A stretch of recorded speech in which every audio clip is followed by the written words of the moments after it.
Hello, everyone.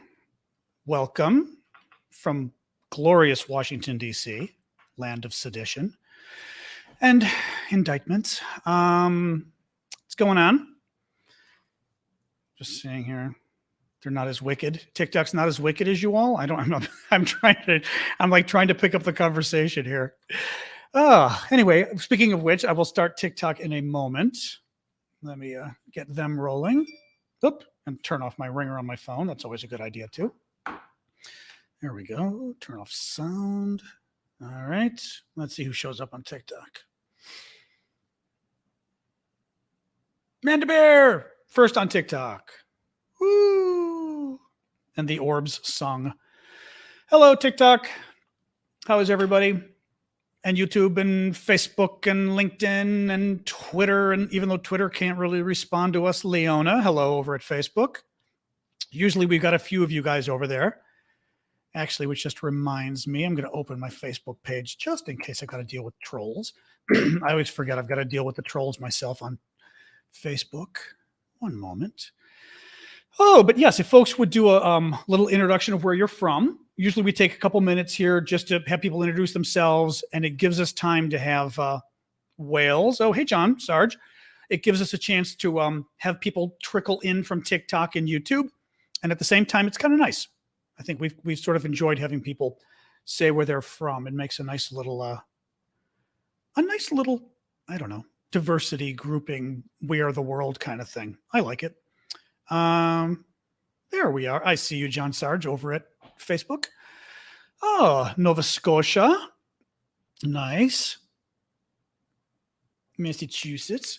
So I've got my new drugs for my asthma today. Woo woo. So we'll see. Hopefully I'm improved from where I was yesterday.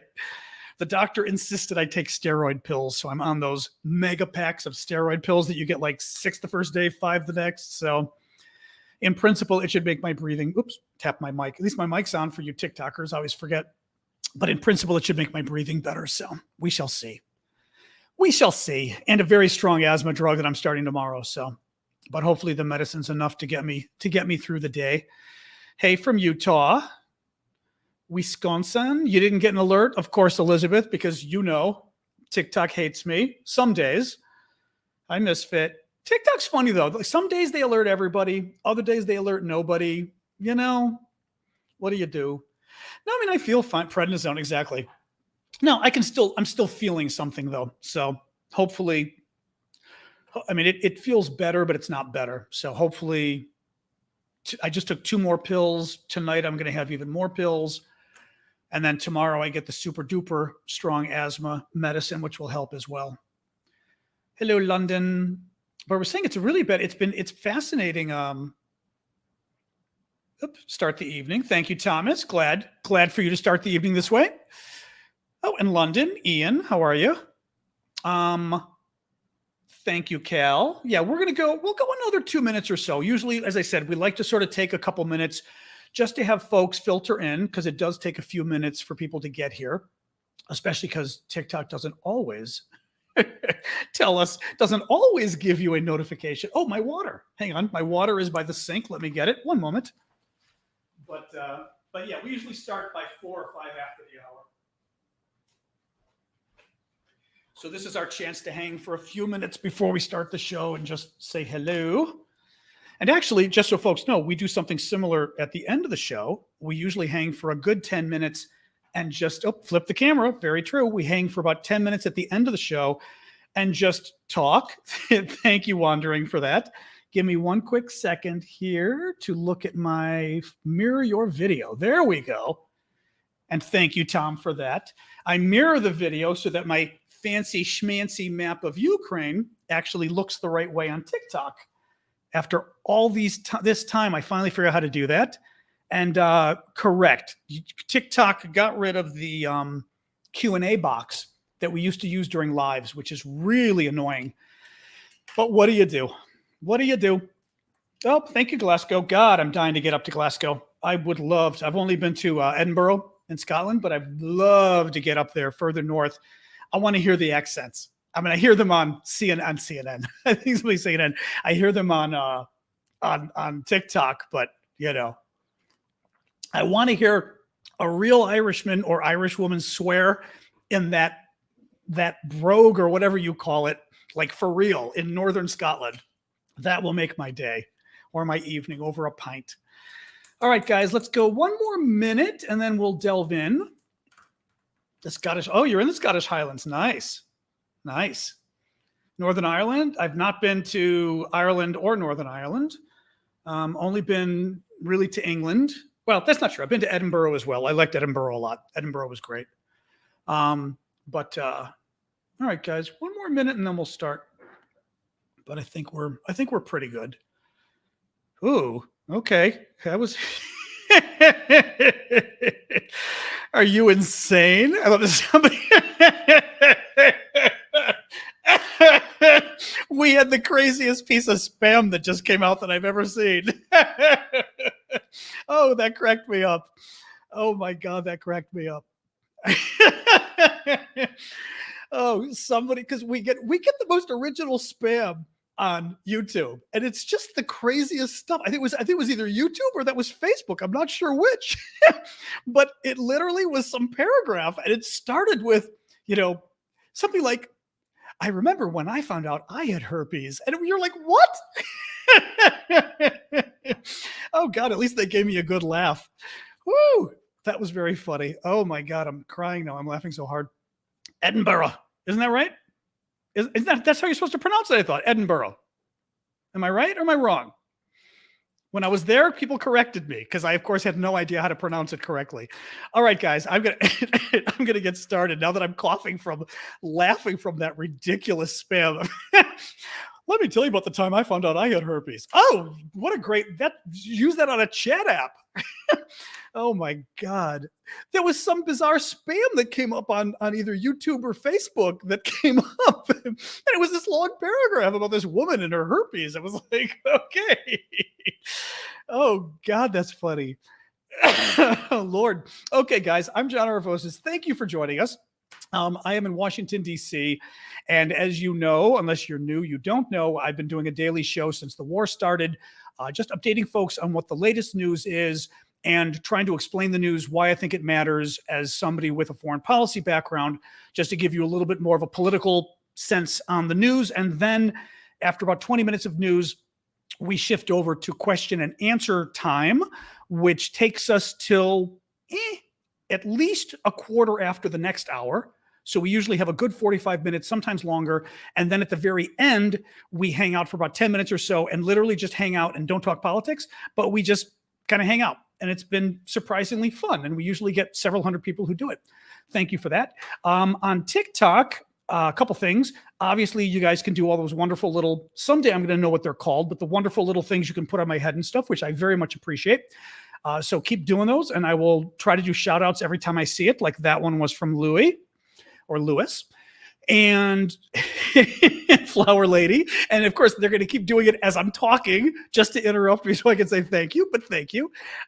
We used to, are they called GIFs? Okay, GIFs. That's a nice way to call them because they are GIFs. Thank you guys. Thank you for the pride glasses. So TikTok used to have a Q&A button at the bottom of the page during the lives. And it's very annoying because now it's not there anymore. I've got TikTok here on my iPad. I've got YouTube, Facebook, etc. here on my my laptop. And in any case, the Q&A button's no longer there. So for you guys, when we get to the Q&A, you can do one of two things. You can put your question on the screen, knowing that it's going to scroll by. So, it's iffy. Or if you want, go to my profile. And some people didn't see it, but many people on my profile, you should see a Q&A button on my profile. I'll even pull it up for you just because some of the TikTokers, give me a minute, YouTubers, if you don't mind. But some of the TikTokers yesterday were not getting the profile thingy. So here we go. So if you look there, you see how you see in red, it says Q&A right below the link, Q&A. You hit the Q&A button and it lets you enter questions. And that's really much easier because then I can scroll through your questions and get through them. And frankly, it's a nice way of me not missing your question because if it's on the screen, it could go by in 5 minutes. Thank you, Pale Rose, for that. But if it's in the Q&A, at least there's a chance of me seeing it. We get a lot of questions. Thank you, Iggy, for that. On YouTube, etc., you can put your questions in the comment box. I will try to get to those as well. As I said, we can't get to all of them because usually there's like 100 questions, but we try. Or I try. My dog doesn't really try, so I probably shouldn't say we. But if you, and thank you for that, Universe, whoever's doing that, you know that's one of my favorites. I should see, just looking to see who did the baby shoot. No, it wasn't you. Who did the Universe? Sorry, I'm trying to see who did the Universe. I'm trying to thank people here. Galaxy, Christy. All right. For you guys, though, if you do a super chat question, I will always make a point of trying to get to it immediately. Meaning, if I'm in the middle of a news story, when I finish that news story, we'll jump in and do your super chat question. I always promise with the super chat questions, I will do it absolutely positively. So there's no question on that. Okay. So, and for example, Brett is just asking if he can be unblocked on TikTok. Could somebody unblock him? Brett, oh, there you go. And Brett even gave his name. If one of the mods could just help Brett over on TikTok and unblock him, that would be great. Sorry about that, Brett. It happens. So there we go, guys. Let me jump right in and start with the news. So today, is the anniversary of D-Day, the Allied landing at Normandy. Thank you for the hat. Was it Jakob? And J. Marie for the little circles, and Cammy. Everyone's coming up with fun stuff here. But yeah, if you guys can help Brett, I would appreciate that. So D-Day anniversary today. Interestingly, General Milley, who is the top American general, we call it the chairman of the Joint Chiefs of Staff. Basically, the top American general is the way of thinking of it more easily. Thank you, Christy.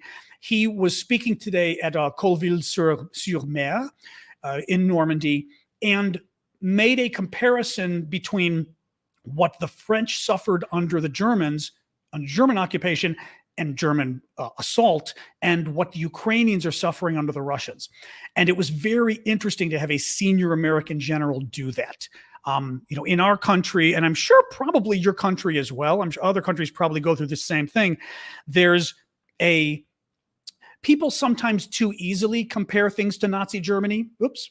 For example, years ago when we were debating healthcare reform and universal healthcare, we actually had some of the opponents of universal healthcare call it Nazi Germany.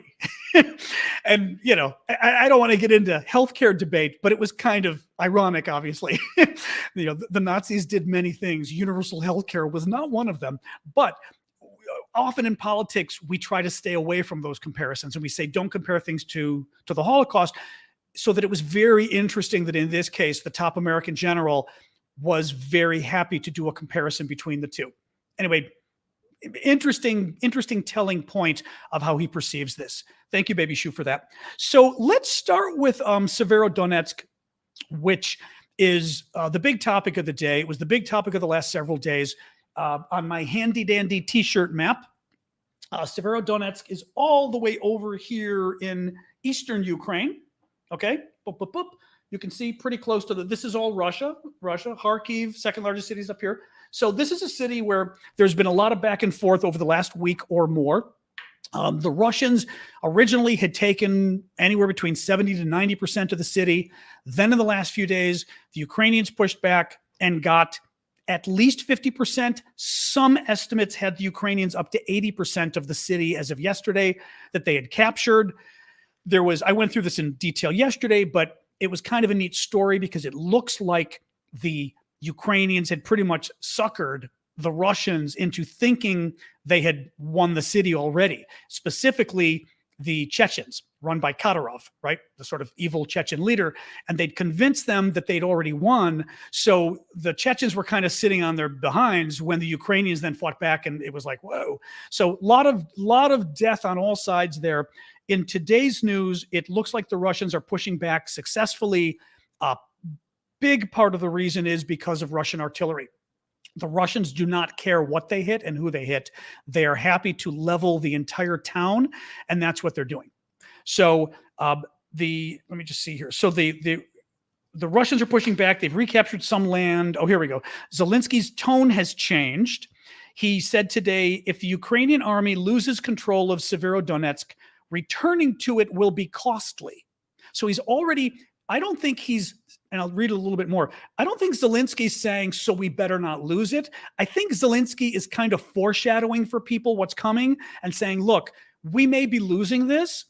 Oh, Sergey, don't make my day. Oh, it does my joy. The joy you give me to block a troll named Sergey is like, only if you were Boris and Natasha would it make me feel better than blocking Sergey. Oh my, bye-bye, Sergey. So I think he's foreshadowing. I think Zelensky is trying to let folks know that, look, we're probably not hanging on to this. And when we finally do lose it, it may not be worth getting it back anytime soon. You know, he said, if we lose it, returning it will be costly.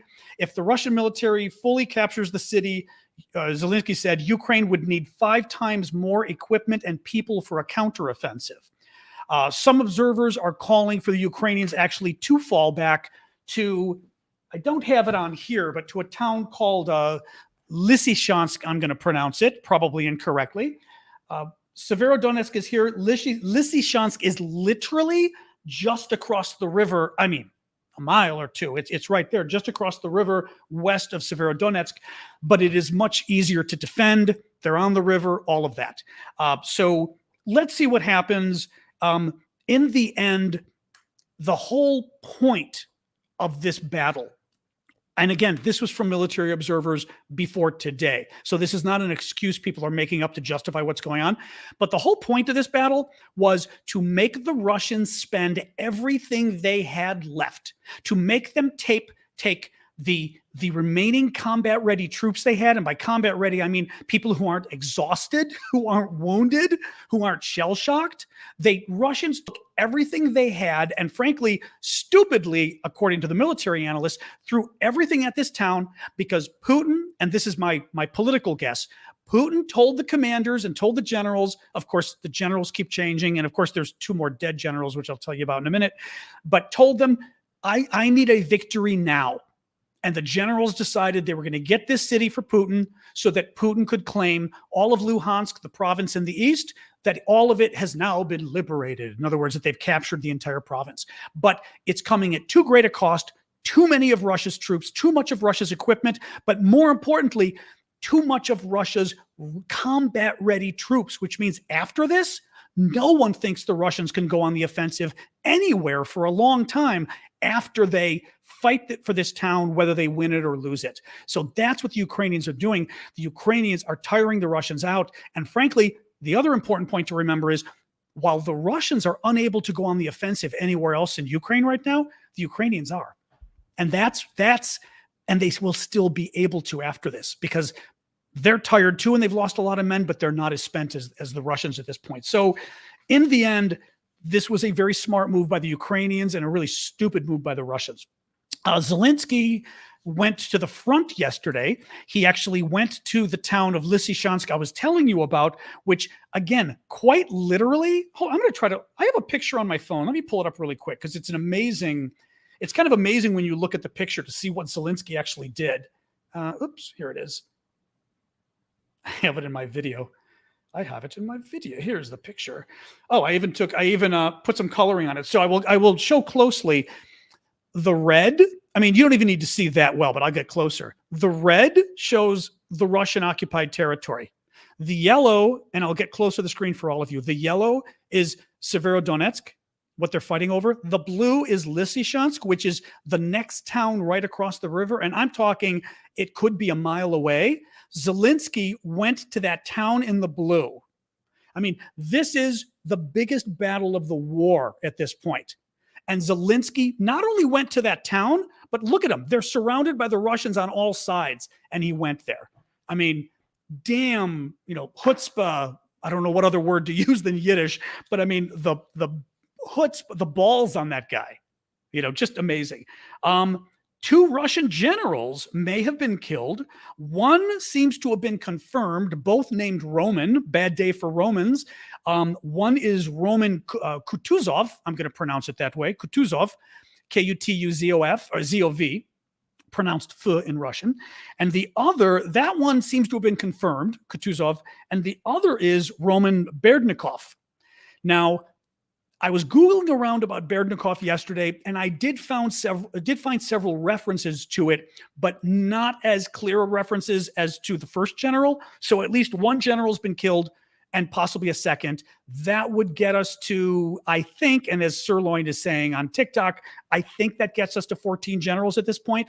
As I always tell people, I kind of love the fact that the Ukrainians have killed so many Russian generals that we've lost count. The very fact that we're not sure, is it 12, 13, or 14 generals the Ukrainians have killed is ridiculous. I mean, it's ridiculous how well they've done. Boris Johnson, British Prime Minister, survived a vote of no confidence in the parliament today. I am not the expert on parliamentary procedure, although any of you in Europe are, but for the Americans, I will give you my very bad explanation of what this means. Basically, your own party votes whether they want to keep you there or not, and it's like a or yay or a nay. And Johnson won the votes of his own party, but he only won them by 58% to 42%. 42% of your own party saying we want you kicked out as the leader is huge. It's much higher disapproval, or a much lower approval than Theresa May had. You remember her prime minister a while ago, and within 6 months, she was forced out of office. So this puts Johnson in a bad position in terms of being very weak. Having said that, I think it's good news for Ukraine. And the Ukrainians, actually, interestingly, the Ukrainians came out and said a tweet basically congratulating Johnson, the war hero, showing this picture of him walking with Zelensky in this very dark, emotive photo. And I think it's smart of the Ukrainians to do it because, honestly, there's no downside, right? It's not like the Brits are going to be pissed that the Ukrainians are writing that they like their leader, even if you don't like that particular leader. They're still saying we love the British people. But for Johnson to see the Ukrainians like openly welcoming him and embracing him, and frankly, it does help him at home to a degree that the Ukrainians are saying this is a great guy. I just think no matter where you are on Johnson, it was brilliant of the Ukrainians to do that. Just once again, very smart politically. 1 second. As you know, I adjust the temperature of my apartment as I do these things because I get hot and cold and hot and cold. The Brits are also sending, speaking of which, 3 M270 long-range rocket systems. This is similar to the system the Americans are sending. It is a longer range system, but it depends on the rocket you send them at the same time. So if they're provided a lesser rocket, which is what the Brits are doing, it won't go as far. Now, this system, the M270, can fire 12 surface-to-surface missiles in 1 minute. The American system we're sending can fire 6 missiles within about a minute. This one can fire 12 at a time, basically. This one can shoot 50 miles. The American one can go about 43 miles. With the weapons that are being provided. I mean, different missiles can go farther. 50 miles, which is about 80 kilometers. So it's a little longer than the American one. The American one is, I believe, 43 miles and 70 kilometers. So very good. The Brits are sending 3 of them. The Americans are sending 4 for starters for training, which is already happening. And we hope the Americans are sending more. And the 4 for training was only 4 for training. But once they're trained, that they get lots more. Still, 7 is a lot better than 3 or 4. So good to hear. Still going to take time to train them on these things. Russia is, according to the United States, Russia is selling Ukrainian wheat to countries facing famine. This is a really diabolical plan on Russia's part. So this one really bothers me. The Russians are going to, the Russians cause a hunger crisis. They know, for starters, that Africa and the Middle East have already been having problems. I don't remember where in particular, whether it was Sudan or somewhere else, but there's already been famine going on in Africa. There's a drought going on. So you've already have the conditions for a famine happening. Then the Russians come in and cut off Ukrainian wheat sales. They've embargoed the Ukrainian ports. The wheat cannot get out of the country. So Russia has set up the world, especially in North Africa and especially the Middle East, for a hunger crisis. Well, now Russia has taken the Ukrainian wheat And they are going to the countries most in need in Africa and saying, would you like to buy Ukrainian wheat for free that we'll sell you? Now, it puts the African countries in a position where they're saying, well, our people are starving. So even if in principle we think this is wrong, our people are starving. We can't say no. It puts the West in a position because what are we going to do? Are we going to tell countries in Africa that are starving that it's better to have their people starve and enforce the Russian embargo, right? Are we gonna blow up Russian ships full of grain that could have saved starving people in Africa? I mean, it's politically, it's very astute what Putin is doing. It's very evil, but it's very astute because it really puts countries in a bind. So very interesting. The resistance, I wanted to mention this too. So there are resistance leaflets in Kherson. I don't have a ton of news today. Yeah, we got a couple, maybe 5 more minutes of news. They were sharing online resistance leaflets in Kherson. And hang on, I've got these on my phone. And Google Translate, I got to tell you, people took pictures of the leaflets. And these are leaflets that regular citizens are putting up around town, but they're citizens that are part of the resistance, that are part of the sort of secret brigade. In other words, if your town was invaded by pick the Russians, whoever, and they were occupying your town, thank you, Crusher, I would do all I could to try to get the Russians out. And if there were a secret group that I could join where I could use my skills to help them, right? We could plant bombs, you can do all sorts of things. That's what the resistance is. So the resistance has been doing that in the occupied territories, especially Kherson, for example, has been one particularly in the news. Kherson over here, boom, boom, boom, where my finger is.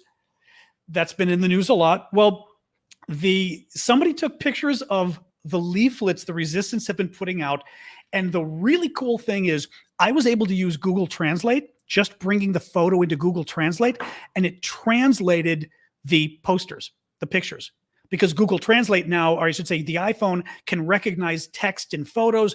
Absolutely blew my mind. And I mean, it got it correctly. So here, I'll show you the picture first. So this is the picture, sorry, for you. And it's showing like a Russian soldier there getting his throat sliced. Show you guys, right? So it's sort of a Russian soldier, you can see closely, getting his throat sliced. And it says, hang on. And it says, no, and that's not the right one. Hang on. Get ready. We know all your patrol routes. Basically saying like, we're following you. We know where you are. We know all your patrol routes. Kherson is Ukraine. So that's a rather quick one. The other one I'll show you, there were several. This one kind of blew my mind. This is, again, all in Russian. It's a picture of a Molotov cocktail. Molotov cocktail is a very simple incendiary device that you use in the military or, again, if you're having to fight a guerrilla campaign, with gasoline inside a bottle and then a wick made of just a t-shirt. And when you light the wick and throw the bottle, the flames spread much more than you'd realize, and they can actually do damage to armored vehicles, to tanks, definitely buildings. Many of these recruitment offices that have been getting blown up in Russia, right? The ones set on fire. Thank you, Netlin, for that. They've been using Molotov cocktails because you only need a few of these against the wall to set a whole building. Or even better, what they do is you throw it against the window and the bottle breaks the window and goes in, and at the same time, gasoline on fire everywhere. So that's the picture. And then I've got this one's pretty wild. So the translation of this one is, how does Russia burn? ? Brightly. I'm sure it's probably punnier in Ukrainian. And it has the recipe for a Molotov cocktail. And it tells you like Molotov cocktail, 2/3 gasoline, 50 centimeters cotton. And it's walking you through what you need. And then my favorite part is the second line. I'm going to bring this up again. Oh, I probably won't be able to here. I know Yulia's on. If she sees it, she'll laugh. The second line. And I'll put it on the other one that's right underneath. So the line that's right underneath of the title right here for anybody who speaks Russian. So the second line says, show photos and get Bitcoin. It tells you down below basically how to take photos of the Molotov cocktail attack that you do. And if you post them somewhere that these guys can see it, they'll send Bitcoin to you. I mean, I love it. I freaking love it. It is brilliant. It is absolutely brilliant. Civilians engaging in warfighting is not a war crime. That is not true. That is not true. That is not true. It depends how you do it. It depends how you do it. You've got to sort of be self-declared with a band on your arm and everything else. But being partisans is not a war crime. No way. No way. I don't buy that. So anyway, I thought that was kind of funny. The Lavrov, this was kind of good. Sergei Lavrov, who's the Russian foreign minister, I told you yesterday, I think he was having a very hard time getting to Serbia. He was trying to go to Serbia to meet with that country's leader. Serbia is very, very pro-Russia to excess. And he was going to meet with him. And what happened was the neighboring countries, particularly Macedonia, Montenegro, and Bulgaria, said, you can go there, but you're not flying over our countries to get there. So they banned Lavrov. Lavrov basically had no way to get to Serbia. So he had to cancel the meeting today. And as I said yesterday, it's a small little bitchy thing to do, but it makes me feel so good. It's just like one little, just a little bit of a burn. Germany is hesitant to provide tanks to Ukraine, lest Ukraine use them to invade Russia, according to an article in Der Spiegel, which is a very well-known, respected German publication. According to Der Spiegel, and now this isn't just Germany, though. France, Germany, the UK, and the US have all informally agreed not to provide tanks to Ukraine, which is a bit annoying. Real quick on TikTok, TTT, etc., is saying hello from Ukraine. So give TTT some sunflowers on TikTok if you would. We try to shower our Ukraine guests with sunflowers. So, but in any case, I'd be surprised the UK would be a part of that. That's a bit annoying. I'm not surprised about Germany. God knows nothing would surprise me from France. I shouldn't say France. I should say Macron would not surprise me, and Schultz would not surprise me. Let's be fair, right? Because the Germans and the French have been pretty good across the board. Johnson would surprise me in the UK. Biden would not surprise me on this account. Biden has clearly been very afraid from the beginning about anything that could take us into getting the war and this kind of thing with Russia. The idea that they could invade Russia with tanks is just ridiculous. They could invade Russia with armored personnel carriers that they've got. They could invade Russia with the tanks they've already got. I mean, they've got drones they could invade. I mean, the whole thing is just, hey, thank you, Borderline. It's this nuance without a difference. It's the same thing like with the planes, right? They weren't going to provide the planes, the MiGs to Ukraine because then Russia would blame us for killing their troops or something. But it's okay for us to provide, javelins over the shoulder that the Ukrainians have used to kill so many men in tanks and armored vehicles. That's okay. I mean, we kill 3 men at a time in principle. They should have 3 men in the Russian tanks. They often only have 2, but we kill possibly 3 Russians at a time every time that thing fires, and that's okay. It strikes me as BS, and it strikes me, what really bothers me is it's tying our hands and tying Ukraine's hands behind their back. It's as if I've said this before, it's as if we don't want Ukraine to lose, but we don't want Ukraine to win. And that's starting to get on my nerves. Sassy Sassy Unicorn saying, did you see that Mexico answers denying Russian application for a Mexico answers denying Russian applications for a visa are written in Ukrainian. Okay, Sassy, that's not English. What did you write?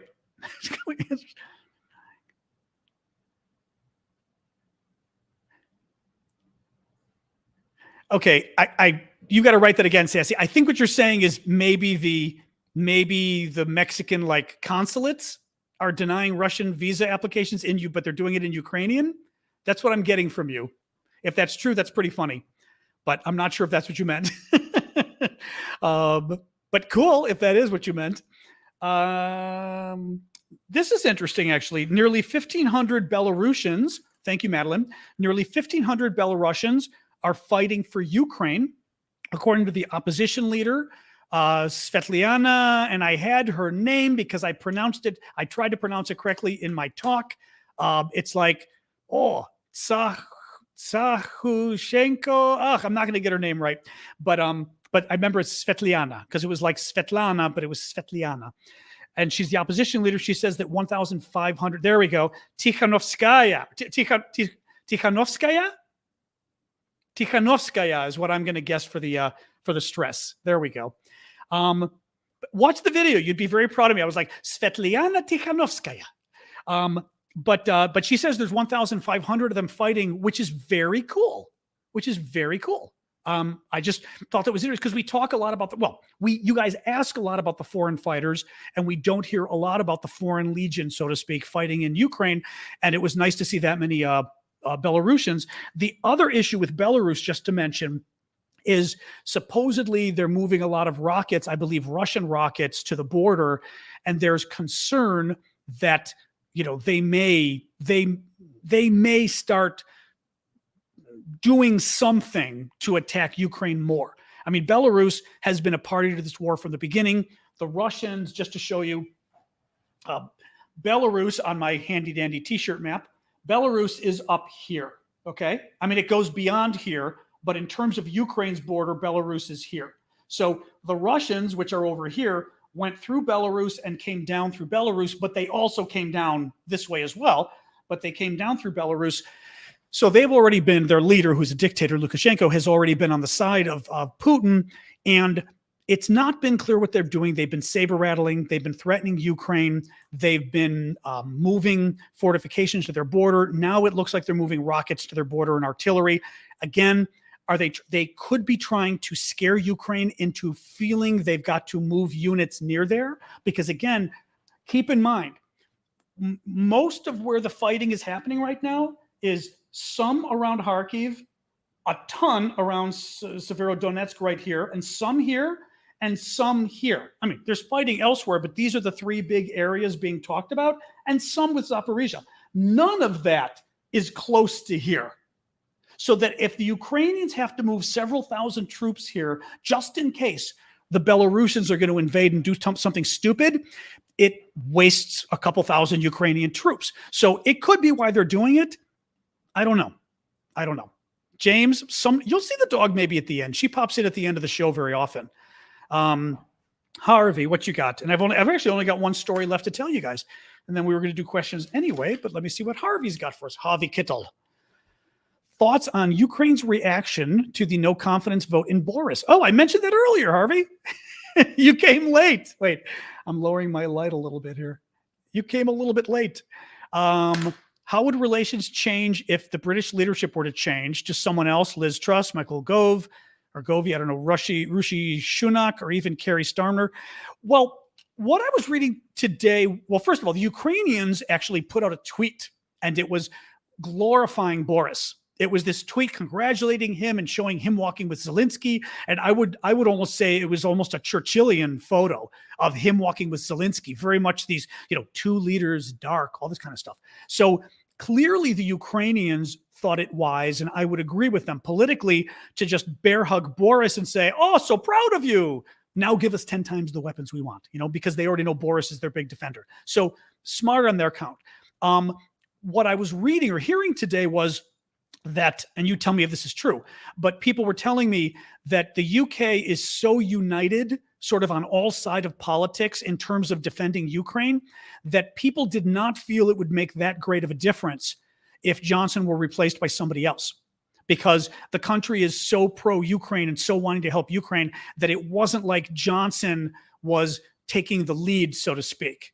Not that he was being led by the people, but it wasn't like Johnson was ahead of the people. Now, I don't know that that's totally, you tell me if that's totally true. Clearly, Johnson has been really out there. Thank you, Marcy.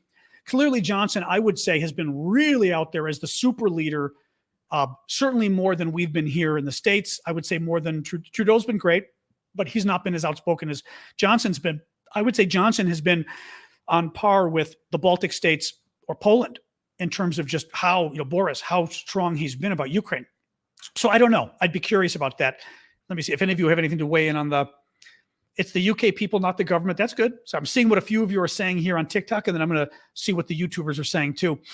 Was he the first prime minister to go to Kyiv? He was early. Was he the first? I'm forgetting that. Johnson might have been, remember? That's true. I think he might have been the first. Yeah. Labor wouldn't help Ukraine. Well, there's a question. See, that was my thought. Well, we know what's his face isn't coming back, thank God, with Labor. Thank you, Jay Flass. That idiot. Thank you, Amanda. What's his name? That idiot socialist who drives me crazy and who was the Labor leader who we hate. But forget it. And he's already made horrible comments about the war itself. He talked about getting rid of NATO, Corbyn. He talked about getting rid of NATO like a couple of weeks ago. The guy's out of his mind. But I thought Boris has handled this well. Let me just see what a few folks were saying. Britain was the first country to send troops to Poland. Interesting. People here on TikTok are saying it wouldn't change. Both the official opposition in the UK and any leadership are indeed united on the issue of Ukraine. I used to work in Parliament during the Blair era. Interesting, Craig. I know, unfortunately, if Liz Truss replaced him, Jesus Christ, she thinks Channel 4 publicly funded. Oh, you mean, but does that mean she's very conservative, you mean? But if she's very conservative, then, then hopefully it wouldn't change. Not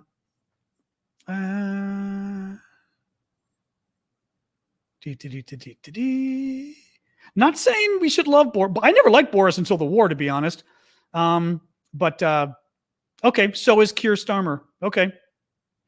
The new leader of the Labour Party is 100% supportive of both Ukraine and NATO. Good. Now, I will say this. I mean, I would still worry a little bit about the nuance here because, look, you could say Biden is 100% supportive of NATO, right? And he is. But I still get frustrated because Biden is still part of this we don't want to humiliate Putin faction. He's not as bad as Macron. Thank you, Louis, for that. He's not as bad as Macron, but that's still in Biden's thinking, and it still influences Biden. So I am not convinced that Boris is as worried about humiliating Putin as Biden is and some of the others. So you still could have some nuance like that with some of the other leaders coming in place of Johnson as prime minister, because maybe they'd be super supportive, but maybe they would push back less if Biden or somebody else were to say, let's not send the tanks, let's not send this.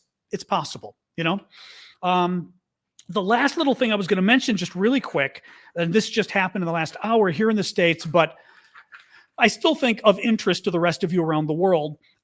Enrique Tarrio, who was the former head of the Proud Boys, which I think is a totally gay name, and I say this as a gay man, but a ridiculous name for a far-right, quasi-wannabe, almost neo-Nazi group. Proud Boys. It just, like I said, it sounds like a bunch of gay guys came up with it, like me and my friends over drinks. Let's call ourselves Proud Boys and make t-shirts. In any case, they're a far-right, not quite neo-Nazi, neo-fascist, yes, group. He was the leader, and 4 others of his people at the Proud Boys were charged with seditious conspiracy. Now, seditious conspiracy, let me read you what the charge is and then explain. A charge of seditious conspiracy requires prosecutors to prove that force was used either to overthrow the government or to interfere with the execution of federal laws. Now, seditious conspiracy is basically treason during peacetime. For treason, thank you, Borderline, especially since we're talking about pride, so to speak, treason requires a war. So if we're not at war, meaning we are not at war, then you can't charge somebody with treason. Seditious conspiracy is treason for peacetime, in essence. The charge carries a penalty of up to 20 years in prison, up to, probably per count. But it's a big story here because it shows that the charges are getting to a higher level, although Tarrio and some of these guys were indicted previously, but they were indicted for much smaller offenses. And that the charges are getting more serious. The question from here goes whether this goes any higher, any wider, or whether it stays with these neo-fascist groups. And the final thing, and this is the final thing I was going to talk about anyway, is whether you can prove it. Just because they're indicted doesn't mean they can prove it, But let's see. We shall see. The Proud Boys. Oh my God, I forgot about that. CJ Morgan, I totally forgot about that. CJ Morgan is saying on YouTube, actually, you guys can Google. I don't know if I can show them here. For a while, some gay rights activists were posting hilarious memes on Twitter using the Proud Boys hashtag, one word, Proud Boys, to troll the group. And basically, it was taking they were taking a lot of gay porn shots of two guys together. Because Google, you find everything. I shouldn't use the P word here. And putting the hashtag Proud Boys over them just because okay, can I tell you how weird the Proud Boys are? I don't even know how to. I'm trying to think of how to describe this with the censors, the algorithm censors. One of the big rules of the Proud Boys is that you are not allowed to. Let me say it this way. You are not allowed to self-pleasure. That is one of the rules of the Proud Boys. You're not allowed to do that. I mean, it's the most bizarre thing. The most bizarre thing. They're a weird brand, but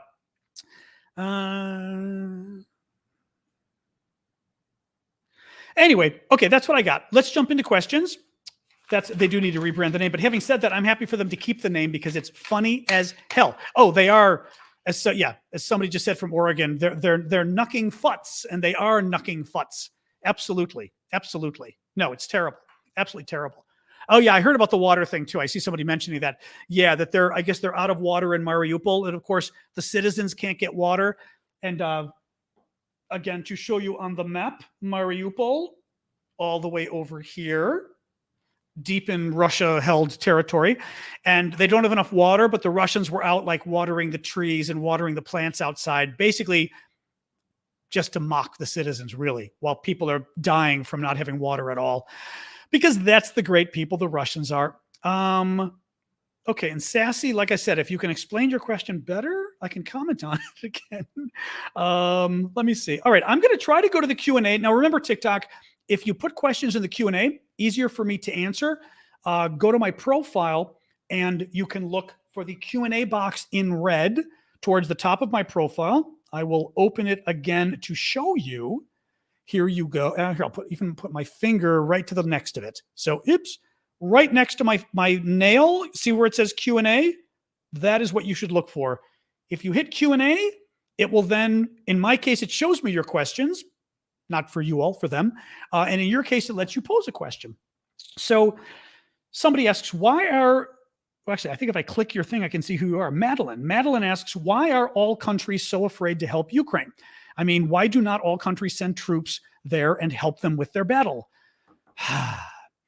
There are several answers to that. One of which is many countries are afraid of Russia. Well, okay. I guess the answer across the board is that every country is afraid of Russia. The question is why. Some countries, for example, African countries, have been loath to take a position, as has India, because they get their weapons from Russia, and they didn't want to. Hold on. Okay. There we go. Okay, I got it. Thank you, Sassy. Got it. I'm putting it up so everybody can see it. So the Indians and a lot of the Africans are getting their weapon purchases from Russia. They don't want to piss off the Russians, so they're not picking sides. The West, we all know our leaders here in the West, but I wouldn't just say the West, because this isn't just the West. This is the world. I mean, is Asia the West? Not really, but Asia is doing the right thing in general on this as well. Well, not everybody in Asia, but we're not going to mention some of them, if you know what I mean. But they're worried about Russia's nuclear weapons, and they're worried about, as Biden says, World War III. And they're so they're worried. And unfortunately, from their perspective, and I think they're wrong, they almost think that Russia can do anything, and Russia can never be allowed to lose a war again in the future, lest Russia be humiliated. That's the phrase that Macron, the leader of France, keeps using, is humiliated. We must not humiliate Vladimir Putin. So, that's the second reason. You've got too many people who think thank you, Lieutenant Baxter, for that, who think the lesson of every war should be World War I. Actually, I'd go farther than that. They think the lesson of World War I is that Germany shouldn't have lost, is what they think the lesson is. They don't think the lesson is, yes, of course we had to beat Germany, but afterwards we shouldn't have been so draconian. That's a different question. But if you're applying World War I to today, what I hear out of Macron's mouth, and frankly, a lot of our leaders, is we can't beat Russia. Russia can't lose this war, or it would be a humiliation. And that is not the lesson from World War I. We do not look back and say, maybe we should have had a tie with Russia, with Germany. Maybe we shouldn't have beaten Russia. Come on. I mean, but literally nobody says that. That's ridiculous. It's absolutely ridiculous. Any case, just looking here. All right, let me pull up another question. Sorry, just keep looking for the questions. But as always, TikTok is, YouTube is chatting amongst themselves. Why? I don't know about this one. Why is OPEC refusing to pump more oil? Louis is asking. Well, okay, they are. It looks like they will be posting. They will be pumping some more oil to make up for Russia's shortfall. So in other words, they're keeping their caps where it is because they're only allowing them to pump a certain amount, or they're committing to pump a certain amount. But because Russia can't pump as much now because of the sanctions and everything else, they're allowing the other members to pump more so that the overall cap is the same. That will at least help. But I don't know. I mean, Blake is saying, he or she, I can't see your picture, Blake, has heard that OPEC lacks capacity. As Blake is saying, so they say. I doubt that's true, right? I'm sure Saudi Arabia can pump more. I mean, I will say this OPEC thing, especially with Saudi Arabia, to me, it reminds me a lot like the Israel thing. It pisses me off. Israel should be doing more to help Ukraine. And frankly, the question here becomes, if the U.S. actually, supposedly Israel turned down a U.S. request to help Ukraine. If Israel turned down the U.S. request, the U.S. should have turned around and said, you know what? We give you $3 billion a year. It ain't for nothing. You know what? If we're going to be your ally and we're going to risk going to World War III over you, which America would over Israel, then you can do things occasionally when we want you to. And this is one of the things we want. We should be doing that with them. And the same thing should happen with Saudi Arabia. If we're going to sit there and protect your fake kingdom, as my friend Damien likes to point out, they're royalty. The Saudis were never royalty. Your fake kingdom, and keep you in power. And let's face it, they're a dictatorship, and they're kind of a nasty dictatorship. Yet we are helping keep them in power. Then we should get something out of it. And yeah, it's if occasionally we need you to pump more oil to keep prices more reasonable, give me a break. But it pisses me off. And it's a tough call, though, but nonetheless, obviously, all the administrations are a little too lenient on Saudi Arabia. Last time was particularly bad with the murder of the journalist, but all the administrations are pretty bad. What else we got going on here? I mean, we do use our own oil. We pump our own oil. We do pump our own, but we only have so much. What's going on? There could be no appeasement with Russia. I'm just trying to see. Oh, sorry. What was this with Nathan? If you don't wear Ukraine shirt anymore, then no more super chats of ever Black Sea. Well, it's my map, Nathan. How am I going to use it as a map? I can't wear it every day, but at least if I've got it as my map every day, you guys won't ask me and say, has that been washed lately? So I actually am considering buying a second one because I like the shirt so much. Just looking to see. Yep. All right. If you guys aren't asking questions there, I will keep looking on TikTok. If another country were to also invade Ukraine, would NATO get involved? Depends. I'd have to think of what countries that could be. Ryan, I see your question. I've got it starred, so I won't lose it. I guess it depends what countries that is. It is certainly possible that Belarus could get involved. Exactly. I don't know. I don't know if Belarus getting involved even matters. I don't know how much of a military they've really got, right? It's also possible that Belarus gets involved and maybe NATO gets more involved. Maybe Belarus gets involved and NATO says, well, we will do a no-fly zone over the part of Ukraine that Belarus is in, because Belarus isn't Russia. We don't mind attacking Belarus. My guess is we wouldn't have the nerve to do that, but it's possible. Yeah, I don't know. I don't, because the thing is, I can't think of too many other countries that would invade Ukraine at this point that would be relevant to invading Ukraine. But having said that, if Ukraine were losing the war, if another country invaded and for some reason Ukraine were losing the war, we would be more supportive of Ukraine, I think, if that risk were to pop up. Yep, got a few of you guys here. Oh, you're over on YouTube now. Your dog's name is Sin. Sin. Oh, that's funny. I didn't even realize. Did I call Syndicate Sin? I didn't even realize that. That's funny. It's like I call my dog Sasha Sash. So it's like one of these things you don't even, or maybe somebody else called him Sin. Isn't the West, including us, worried about violating international law regarding offensive weapons?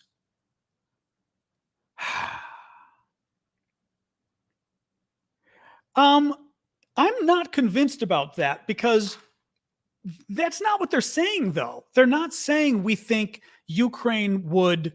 Well, first of all, what international law? I guess I'm not sure what you're talking about. Are you saying we're somehow violating international law by providing the weapons? Or are you saying Ukraine would be violating international law? I don't think there's any argument that Ukraine is violating international law by going after the country that has just invaded it. No way. No way. Hitting commercial targets, I mean, meaning commercial. When I say commercial, I mean military commercial. So war production targets inside Russia are totally legal and totally expected, I would argue. So I'm not sure, depending what you mean by that. Let's see here. John already mentioned a potential. I think I did, Agata. Guys, I mentioned the potential Turkey-Russia agreement over the stolen grain, didn't I? Basically, I think I did. Basically, Turkey and Russia have been negotiating over Ukraine's stolen grain, and they're having a meeting in Ankara, Turkey, on the 8th. So that would be 2 days from now, Wednesday. And they didn't bother inviting Ukraine. So Ukraine has had no say whatsoever, in the whole thing. And thank you, Australia. We think you're awesome. We think you're awesome too. Ukraine has had no say in the entire thing and said it is, in an uncharacteristically understated way. Ukraine said it is skeptical of whatever agreement the Turks are working out with the Russians. But it is kind of disgusting. I think it's kind of disgusting what they're doing. Yeah. But yeah, we talked about it, I guess. I didn't realize we did. Can Russia use Belarus to circumvent semiconductor sanctions? No way, because Belarus has got to be sanctioned too. I would almost guarantee you most of the sanctions put on Russia have been put on Belarus because Belarus is literally a party to the war. Yeah, so no. I mean, I without seeing it, but that just seems like too obvious of a thing. Thank you, Arifa. And White Dove for the rose. But yeah, I would say there's no way. There's no way. They must have thought about that. I mean, that would be crazy if they didn't think about that. Ryan, you were saying, I know not officially calling this a war is on purpose, but at the same, Russia not officially calling this a war is on purpose, but at the same time, they're committing war crimes and genocide. Yeah. Well, not calling it a war has legal implications in Russia too. I was reading an analysis the other day that was really interesting because I think certainly as an American, but probably for a lot of us, we look at Russia as being lawless, and especially, I mean, look at the way they're treating like Navalny and things like that. But there was a really interesting article saying that, in fact, it is a very bureaucratic country and culture. And for example, there were some videos a couple of weeks ago. I was going to put them up, but I didn't. I thought of putting them up. But there were videos of Russian troops and certainly collaborator troops. So they were the Ukrainians living in the East who, claim they want to be part of Russia, the collaborationist troops doing a video complaining about how Russia had violated their rights And I believe there were Russian troops too. And they said, for example, they did not give everybody a physical who came in. And a number of people who got physicals and were not physically fit and were handicapped were pushed into the war anyway. And then there was a problem with the contract and some other thing. But to us looking at it, we were like, that just sounds absolutely ridiculous. To this Russian observer writing about it, he says that actually, for Russia, these are actually real arguments. Like this kind of bureaucratic stuff can really gum things up. Now, part of what helps gum it up is that they're not at war, so that they've got these contracts and everything else they've got to abide by. But it was very surprising to me that the war versus non-war thing actually serves a purpose in terms of it wasn't just some weird thing of Putin not calling it a war meant the world wouldn't realize it was a war or whatever. And yes, it doesn't stop us from holding them accountable for war crimes. Absolutely. And now you're all Cindy gets my Rottweiler. He's a puppy. Oliver learns. I'm just seeing okay. You guys are chatting amongst yourselves. I don't think, well, it depends what you mean. Sorry, somebody's asking, Catalyst Gaming is asking, can I ask from the UK? She's from the UK, maybe he, and I haven't heard much about this, but should I be worried about the UK? Well, I guess it depends why you're asking. Meaning, I mean, I assume you're not talking about the no confidence vote with Boris Johnson. I mean, if you mean the war overall, I don't think so. I mean, it's, I know at the beginning, my friend Patricia was saying that that friends of hers in Italy were getting very worried and were talking about whether they should leave Italy because the war might grow. And if that's what you mean, I don't see that happening. A big part of the reason, thank you, Arifa, is that the Russians aren't doing well. I mean, we're about to hit a standoff, maybe not a standoff, but we're about to hit a part of the war where the Russians are going to dig in, and then the Ukrainians are going to have to keep pushing and trying to get their land back. It's going to go on for a while, maybe a long while. It's going to take guerrilla movements and things like this, partisans, other things. But that is, first of all, fighting that's happening in Ukraine itself. It's not spreading beyond. Second of all, Russia is doing so badly in this war. And by badly, I mean, they're not anymore, but they were arguably a military superpower. We thought. They're not. They're a nuclear superpower, but their military isn't any good, but we thought they were. They can't beat Ukraine. They thought, Arifa, you're on a roll today. Thank you. They thought they were going to beat Ukraine in 3 days. It's now been 101 or 102 days, and they haven't won. And they're having a hard time. They went from, actually, somebody pointed this out the other day that I was reading. They went from, we're going to conquer Kyiv, the capital. We're going to conquer Kharkiv, the second capital. We're going to conquer the entire country and wipe it out and make it part of Russia, to we've thrown all our troops at conquering Severodonetsk, a town you've never heard of 100,000 people in eastern Ukraine. That's their grand goals have shrunk down to that little town. And once that town is done, they're going to dig in and hope they don't lose anything else to Ukraine. I mean, with all of that in mind, do you think Russia wants to go to war with NATO after that? I mean, even from Putin's perspective, initially there was this talk of, Putin would love war with NATO because then it gets the Russian people energized and blah, blah, blah.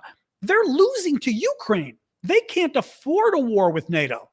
I mean, I'm not worried in that regard. I'm just not, maybe that wasn't even your question, but if your question was sort of worrying about the war spreading and even the nuclear and everything else, no, because I think, as I've said all along, sort of Putin's nuts, but he's not nuts. He's crazy, but he's not crazy.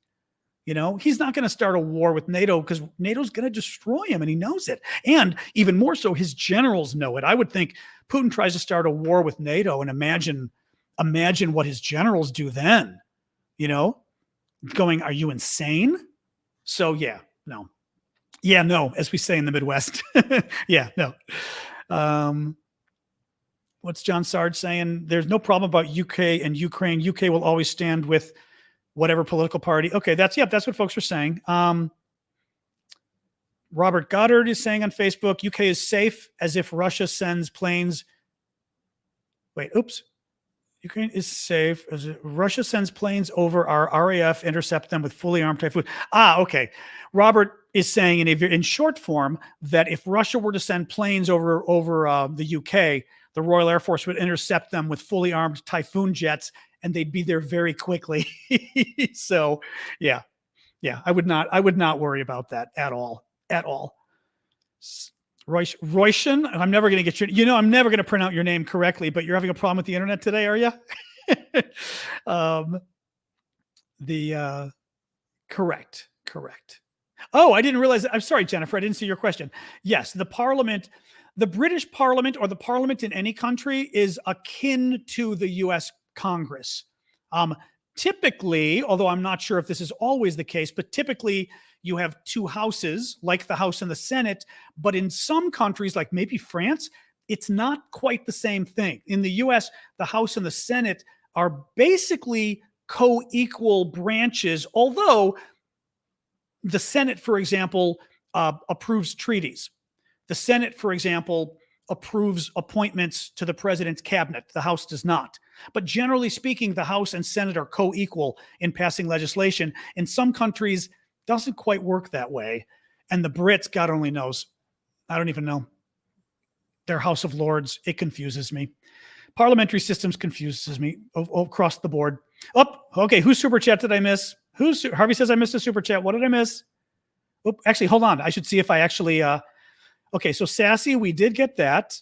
Oh, yep. I've got Nathan's. Okay. Offensive weapons. Semiconductors, war. Oh, okay. Maybe it was Elise. Sorry about that. Elise, it might have been yours. I apologize. If it wasn't just Elise, let me know if I've got somebody else I missed. Do you think the UN could organize a multinational convoy with minesweepers to just go into Odessa and move the grain? Yes. Yes. You know what? While I'm answering Elise's, if somebody could copy Harvey's, again, that way I can star your copy of it down below if you would. Here's the thing, okay? First of all, the mines. It's kind of interesting.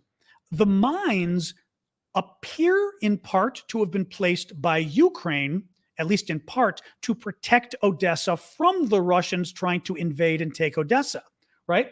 Again, keep in mind, you've got Odessa right here on the big, the big map O t-shirt. Odessa's here. So this is Ukraine's big remaining port for getting their grain out. They have mined the port area. And then when you get out here, you've got all the Russian boats getting ready to sink any Ukrainian ships that might make it out. Okay. Okay, I'm just going to save both of these in a row, Harvey and Syndicate, so I don't miss them. So the first question becomes, I don't know if the UN would come to sweep the mines. It might be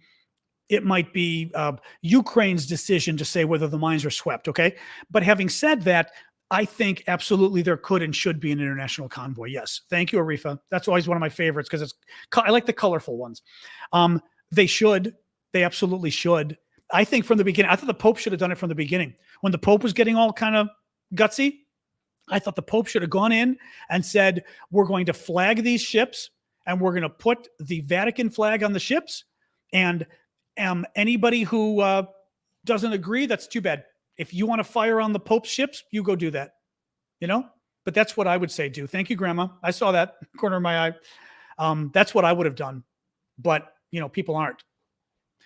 Thank you, Marzi, too. All right. Well, Harvey's writing something here, which I'm going to guess is Harvey restating his question. In the UK, we have the House of Commons and the House of Lords. Lords isn't hereditary anymore. People are appointed for various reasons.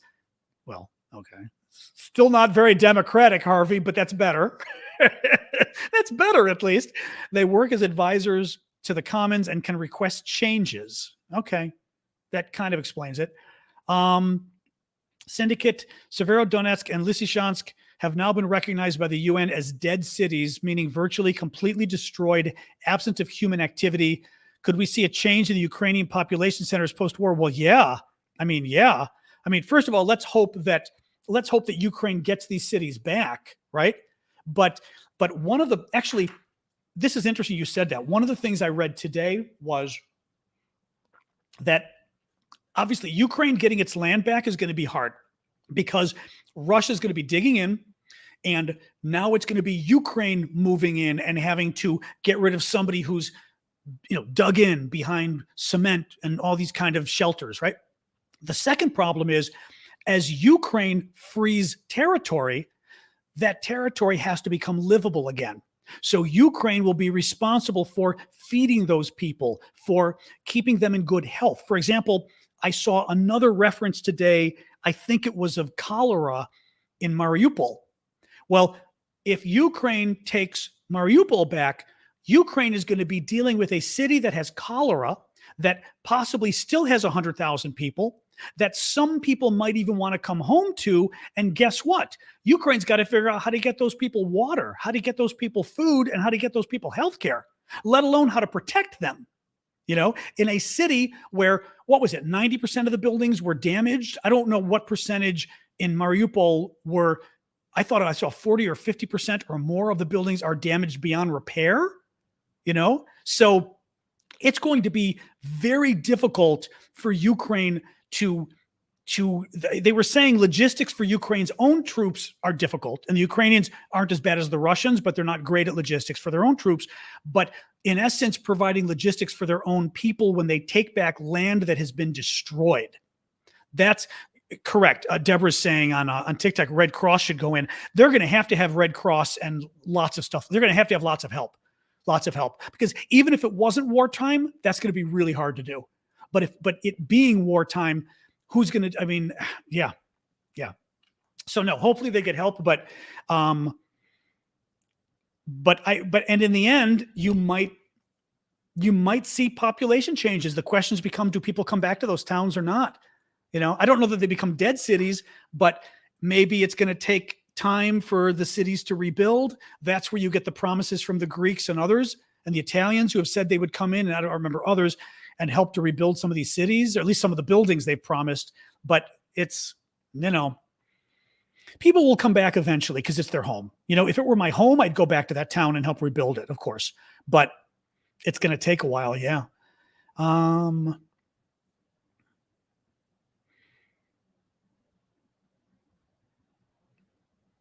No, they weren't. No, he didn't. Sorry. So I'm just seeing here. Harvey's question above. Okay, then I just read Harvey's question. That's okay. Cliff Thompson has left the building. Yeah, Cliff Thompson has joined the sunflowers. There are now sunflowers growing where Cliff Thompson was. Teflon is saying, actually, I know what Teflon's even writing about. Teflon is saying, I saw an article or something somewhere, I think Newsweek, correct, it was Newsweek, that said an insider had leaked that Putin was treated for cancer and there was some type of assassination attempt. Oh, those are cool, Arifa, the bumper cars. Yes, we do not know that this is true or not. It is true that Newsweek reported that they heard from 3 different U.S. government intelligence sources that they say were pretty senior. So senior U.S. intelligence sources from 3 different agencies, that Putin has advanced cancer and had surgery for advanced cancer in April, and that in March he survived an assassination attempt. We don't know any more than that. I would still say we don't know if it's true. We know that U.S. intelligence has some intelligence on this. But for example, is it a rumor? Is it something they've heard from one source? Is it something from one source that they, Like it's hard to say. It's hard to say, but it's interesting because we've heard so much. Grandma and Madeline. Hello. I got the Borg and the duck. Thank you guys. It's been talked about a lot, I think, and a lot. Look, people I talk to in Washington think Putin's sick. Everyone thinks Putin's sick, but the question becomes how sick. And one of the things, Javier, haven't seen you in a while. Thank you for that. I assume you're the same Javier, or I should say Javier Garcia. The question becomes how sick is he? Because you can have cancer and not die next week. You could have cancer and die in a month. You could have cancer and die in 5 years. You could have prostate cancer and not die until you die of something else. So even now advanced cancer, if it's advanced cancer, thank you, Lucy. If it's advanced cancer, if it really is, then that's a different question, right? But even in advanced cancer, does he have 3 to 5 years? You get what I'm getting at. There are too many unknowns, but there sure have been a lot of rumors. Yes. And the rumors do make me suspicious. Yes, that something's going on, G. Perrin is saying, my friend from Mariupol said that there was not a single building that wasn't damaged. Oh, as of the 12th of March. Wow. Yeah, and again, there were still, we think, I don't know where it is now, but we think there were 100,000 people. I believe it was a town of 450,000 people. Thank you, Kanausi. Good to see you, by the way. It was a town of 450,000 people. And now maybe it's 100 to 150,000. But my God, how do 100,000 people even exist in a town that's been destroyed? Anyway. No, it's a very, very scary rebuilding, and even worse for what it means if they're still fighting the war. Yeah. Oh, okay. Sorry. Ryan's writing a little bit more here. Sorry, Ryan's giving us a little more input. My friend is from Mariupol and said every place that she made memories of is gone, or made memories at is gone. We got her parents out, but they would not leave initially. Yeah, a lot of my friends' parents had the same thing. Like the dad wouldn't leave. After seeing the absolute devastation of the Soviet-era buildings, I assumed that some oligarch wanted to build a resort in its place. I saw an article that is exactly what is planned. Yeah. No, there's the opportunity to build from scratch, but I hate to call it an opportunity, right? That's not quite, not quite what oh God, it's already quarter after. That's okay. We'll do a couple more questions. We'll do a few more questions. Time was flying today. It didn't feel like it. We wouldn't annex it. Sander says, why wouldn't a NATO country annex what's left of Ukraine for a short while and protect them under Article 5? Oh, I see what you're doing. Well, in that case, you would simply say Ukraine decides to join Poland. And now, Eastern Ukraine is Poland. The problem you'd have there is, yes, and I will do the recap. Good point. Thank you. The problem is you would need to have Poland agree to do it, with the understanding that they're probably getting themselves into a war because as soon as the Russians drop a bomb within the Ukraine and the West, then, right. It's not I think it's a cute idea, right? But it's not an idea anyone's going to do. Now, I did see this, Stavridis. I did tell you, Stavridis follows me on Twitter. He followed me like 2 weeks ago. I got to go tell Mom, actually, because I don't think I told Mom. Mom doesn't quite understand what it means to be followed on Twitter. So when it happened, I didn't quite tell her. But, Mom's, I think because he saw I was Greek and I was weighing in on the war stuff. But yes, I saw this. Admiral Stavridis, who was the former Supreme Allied Commander of NATO, an admiral, recommending that NATO escort grain ships in and out of Odessa. Yep, he wrote an article about this. And I mentioned this to you guys probably a week ago. He was comparing it to an operation the U.S. did with escorting. Remember when Iran was threatening to torpedo any oil tankers going through the Gulf and going through the Straits of Hormuz? And the U.S. said, well, then we're putting U.S. flags on all the ships, and we're putting U.S. U.S. military escorts. And if you touch those ships, you've declared war on the U.S. And it worked. So Stavridis said he thought we should have done the same thing. I think so too. I think with the grain, you needed an international coalition. You needed something like George Bush the father would do, with his, I forget if he called it the coalition of the willing or whatever, but he got 91 countries together. Thank you, Annette, for that. You get 91 countries together, and, thank you, LT, or Lieutenant Baxter, maybe? I keep saying LT. But we should have gotten a lot of countries together and said, U.S., British. The problem, I guess, with many countries is then they pick the country that they don't mind going to war. No, they're NATO countries. You attack an Italian vessel, you're going to war with NATO. So, no, I'm with you. We should have been much more aggressive on the. We should have been much more aggressive on the grain thing, and we weren't. It's yet another example of, with this guy Putin, if you show weakness, he will take more and more and more. And on the grain thing, from the beginning, I think we showed weakness. Again, first we let him, destroy the Ukrainian grain, He destroyed, I read today, 15 to 25 million's worth of, thank you, Kanowski, of Ukrainian farming equipment. Now he's stealing the grain. I mean, it's just ridiculous. It's absolutely just ridiculous. That we sort of let, and now they're stealing the grain and selling it to the very people that are starving in Africa. I would be a little harsher. On Brittany Griner, I did not see any news. Tyson Davis is worried that something happened to, Brittany Griner, because they're holding a vigil for her. My suspicion would be, somebody Google, but my suspicion would be the vigil is simply to bring attention to her cause so people don't forget, right? Oh, Anonymouser, are you somewhere around the world if you're waking up to my Ukraine analysis, or do you just sleep a lot?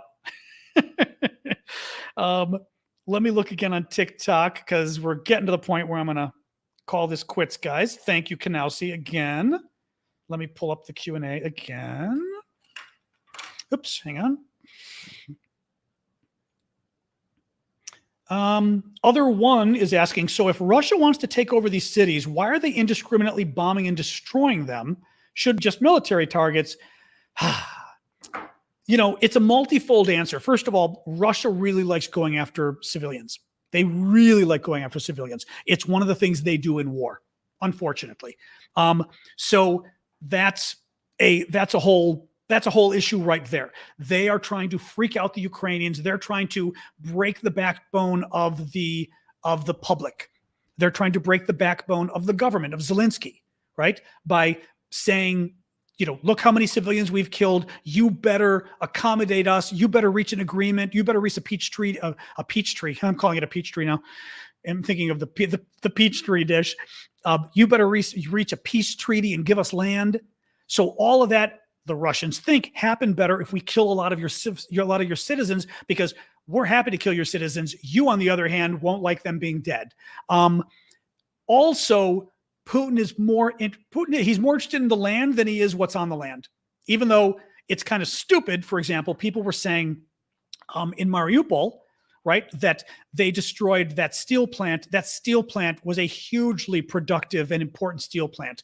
They said it was idiotic of Putin to do that, to go and destroy it. There's also, and I forget what, but there's a plant in the east that Putin also destroyed that apparently was very significant. Thank you, Arifa. And I can't think of what it was, but it was something really, it was in the same article talking about how much he doesn't care about this, Oh, and you're leaving the building. Boom goes the Dustin. So I don't know. I'm sorry, but the final thing is it's a lot easier to win if you don't mind killing people, if you don't mind killing civilians and destroying everything. It's a lot easier. You can just take your artillery, and keep in mind the Russians have an advantage in artillery. That's what the Russians like. The Russians historically like artillery. They like to go in and just bomb the hell out of things.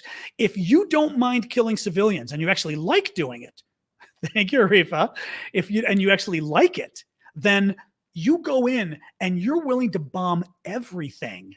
It makes it easier for you to win, because you don't worry about the military being too close to the civilians. And if we hit the military, in the US and the West in general, in civilized countries, we do an analysis of, thank you, Netlin. We do an analysis of civilian casualties. It's caused collateral damage is the euphemism, collateral damage of civilian casualties. And we actually look, you see it in the movies, but it's true. We actually look, and there's a discussion and says, okay, if we bomb this factory, how many people are we killing? How many civilians are we killing? Are there civilians in the area? Are there kids? Are there this? Is there a school nearby? And we try to do an assessment of how many civilians will be killed. And then it's kind of gross, but it's what you have to do in war. You say, okay, is it worth it? And sometimes it's not worth it for us, and for you, but for Russia, that's never a calculation. So anyways, so it makes it very easy for him if he can just drop bombs left and right and not worry about killing civilians.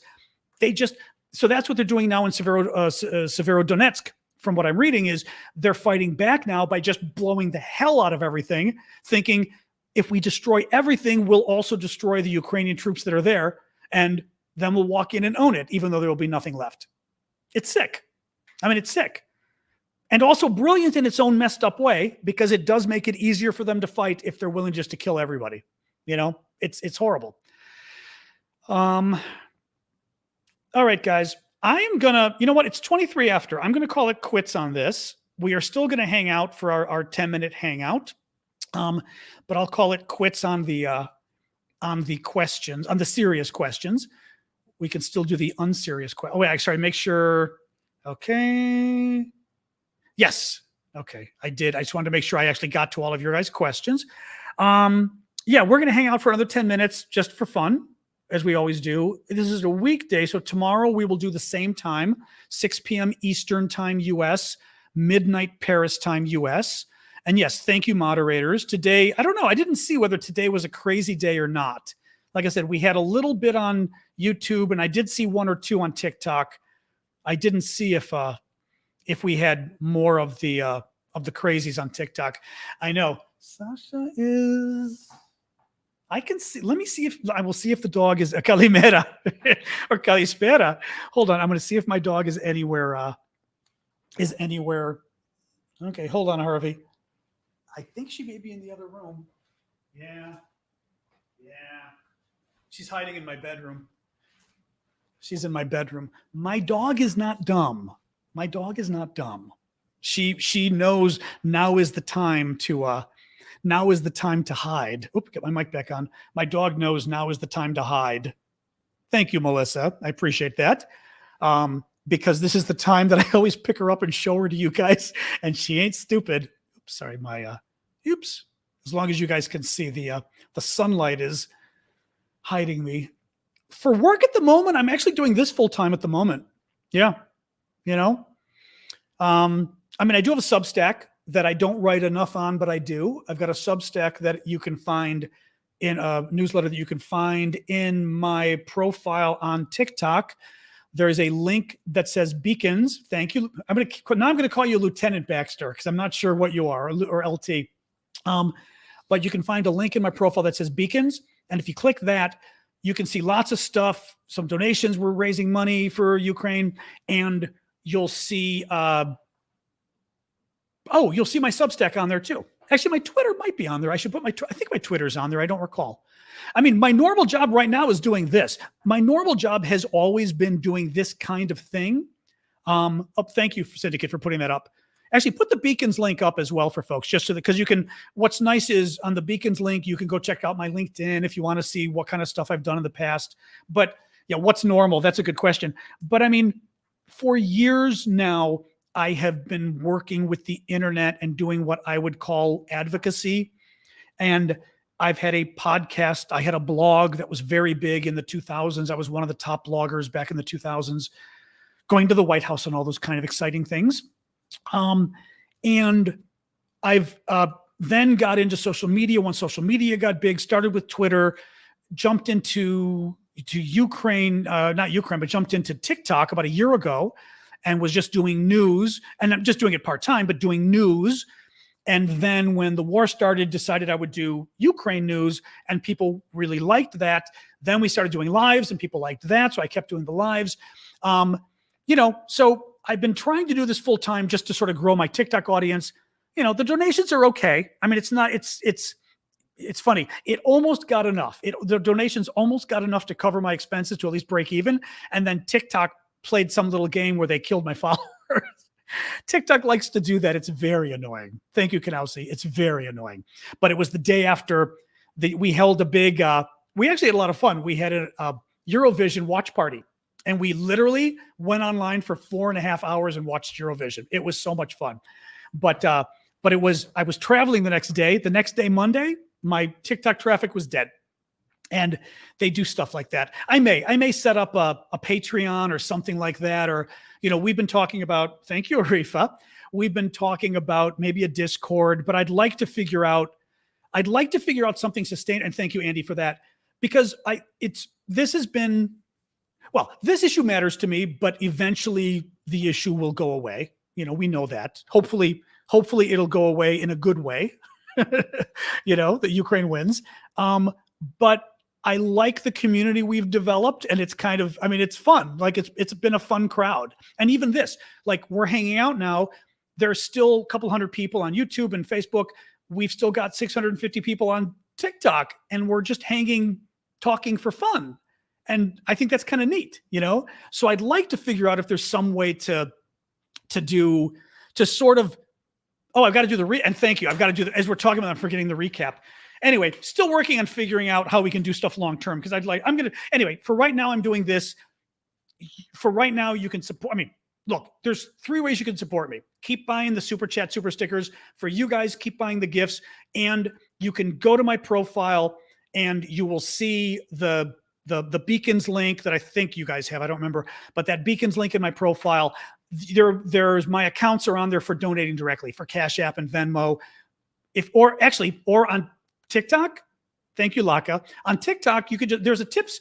Actually, this is something you guys need to know on TikTok for all the creators. We've had a tips button on the profile page, and that tip, 100% of your tip there actually goes to the creator.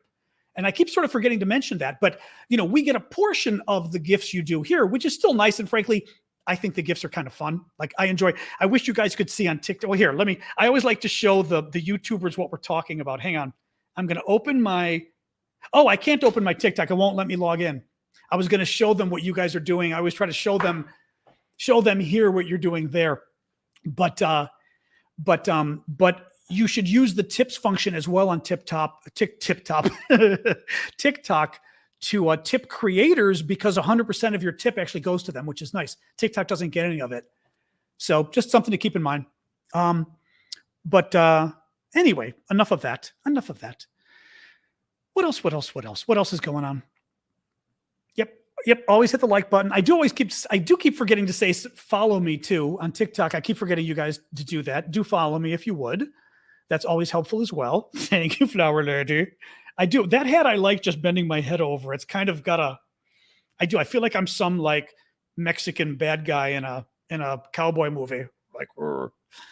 Mom is good. I talked to Mom this afternoon. She's doing well. I forgot what Mom wanted. Something she was asking me about. I can't remember what. But Mom is doing well. TikTok. Actually, TikTok. That is a good idea for TikTok. Thank you, Kanowski. TikTok for TikTok. That's actually very cute. Recap. Okay, my God, the TikTokers keep yelling at me, recap, and then I keep forgetting to do the recap. So yes, at the end of the show, we then sort of go over what were the topics we covered today, but in a much shorter order. Today is the anniversary of D-Day, the invasion of Normandy in World War II, 1944, June 6th. General Milley, the top U.S. general, compared what the Russians are doing in Ukraine to what the Germans did in France. Update on Severodonetsk, the big battle in the east of Ukraine. The Ukrainians obviously did very well the last couple days. The Russians are doing better now, basically because the Russians are bombing the hell out of everything and destroying everything in their path. They're letting loose with artillery, don't care what they're hitting, and they are getting some of the land back. Zelensky weighed in and said, if we lose this town, it may not be worth trying to recapture it for the time being. And he's not wrong. It's not strategically important enough compared to the other cities Ukraine needs to win. Zelensky went to the front yesterday. He went to the town of Lysychansk, which we were just talking about, which is right next to Severodonetsk. So I would just like to point on the map anyway. Severodonetsk is the city where the big fighting is going on. Lysychansk, I kid you not, is right across the river. It is like a mile right across the river. It's the next town over. And Zelensky went there. And the other cool thing what he did is on this map, imagine this is all Russians surrounding this town. Can you see? Yeah, surrounding this town. This is all Russians. And Zelensky came in anyway and went right into the heart of Russian, surrounded by Russian occupied territory. Kind of amazing. Two Russian generals were perhaps killed in Ukraine yesterday. One, yes, was Roman Kutuzov, and one may have been, according to reports, Roman Berdnikov. Boris Johnson survived a no confidence vote in the UK, which is good news for Ukraine because he's such a big supporter. But having said that, we decided that Ukraine would still be pretty good. That's right. I've got to check the live UA map again.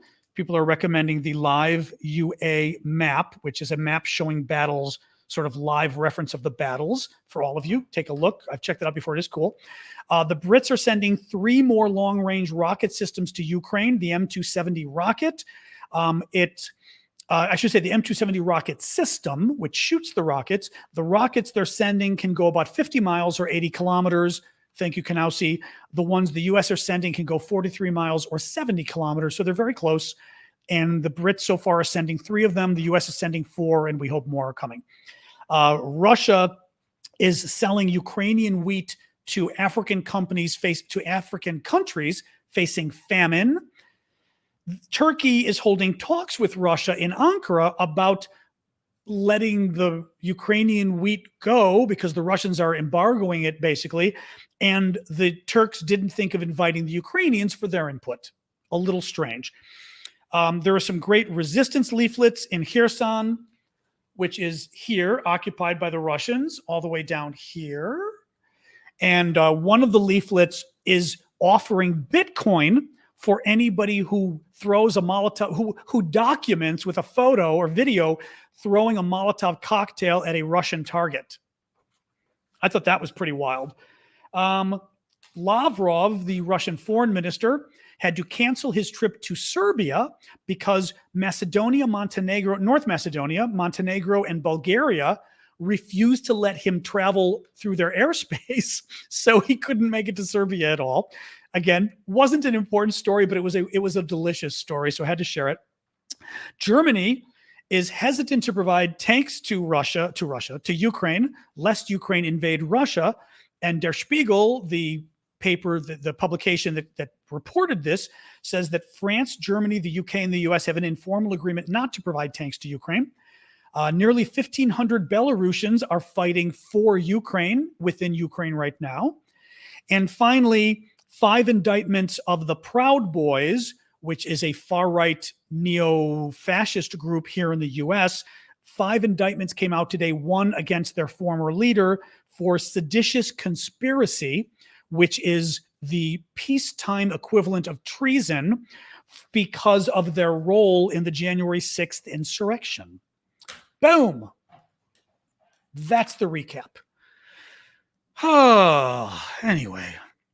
And as I was saying maybe I didn't say at the beginning, I went to my allergist, so I'm feeling better. Not perfect, but gave me lots of steroids. Thank you, Kanausi, which I'm on right now. And at least it's made it better. Yesterday, I didn't, and I haven't even used my inhaler. Yesterday, I would have needed my inhaler by now. I can still tell there's a little bit of going on, but at least I'm hanging in there. Thank you, Kreiders. Nathan is posting an article from Reuters. Oh, good. Oh, thanks, Cindy. Glad it helped. Yep, you guys can feel free to sign off. We're just going to hang out a few minutes and chat, like we said, just for fun. Nathan's putting up a Reuters story. The Ukrainian government is working on legislation that would designate, I saw this, English as the language of business communication. I thought that was interesting. I thought it was very interesting. I'm not sure what the implications are of that. I know the allergies are just horrible, aren't they?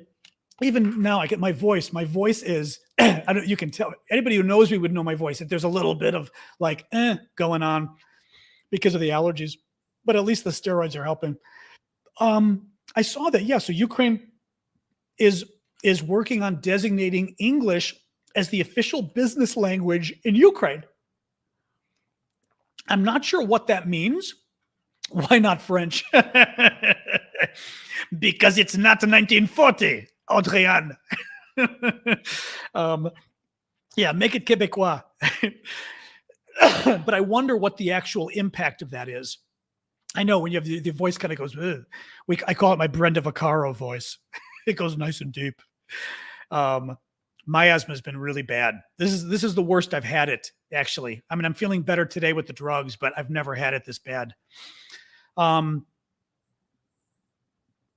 Oh, I know. I can't show. Well, the dog is hiding right now. I show the dog when she's available, but she's in my room, probably sleeping under my bed. And I try not to wake her. I feel bad waking her up. She's 12 and a half, It'd be like waking up my mom. Thank you, Kanowski. But you can only buy groceries if you speak English. Well, that's the thing. I don't know what the business language means. Maybe it means all documents have to be in English and Ukrainian. I mean, we can do an apartment tour at some point. It's hard because I can't do it for these guys. I think the apartment tour is more appropriate when I do one of my morning coffee talks with you guys.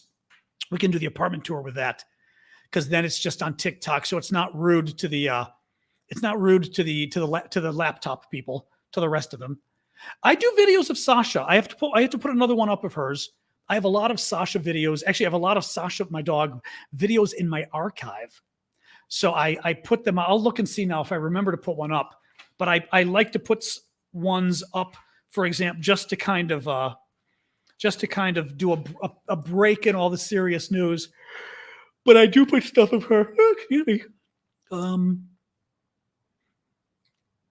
Russians won't speak English. We don't care if if you mean Russian speaker, if you mean Russian speakers in Ukraine. Sometimes I do, Tiffany. Sometimes I just do it randomly, but like, I know this, I figure it's allowed. I can yawn during our post cafe, as Audriane and I call it, during our little coffee talk without coffee. But in the morning, sometimes after I've had my coffee, I will turn on TikTok and have my second cup of coffee with folks, and we just hang out for a while. I know. Well, I could turn on. I don't even know if the thing is with TikTok. I don't even know how it. I guess I could just.